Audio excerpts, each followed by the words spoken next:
సిరాజ్, సిమ్రాన్ ఈ ఇద్దరు అరెస్ట్ అయిన తర్వాత సిరాజ్ వ్యవహారం సిమ్రాన్ ఇప్పుడు బయట పెట్టడంతో వచ్చినటువంటి అంశం ఏంటంటే విపరీతమైన మతపిచ్చ ఉన్నవాడు సిరాజే.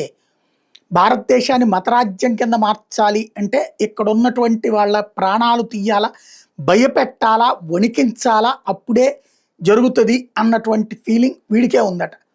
ఇప్పుడు ఆ సిరాజ్కి సంబంధించిన విషయాలు ఒక్కొక్కటి బయటకు వస్తున్నాయి.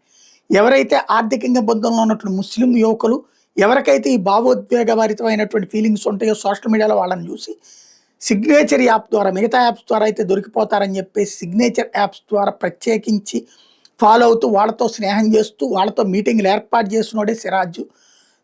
వీడికి 3 దేశాల నుంచి డబ్బులు వస్తున్నాయి. ఆ డబ్బుల్ని ఇక్కడిచ్చి తయారు చేస్తున్నాడు.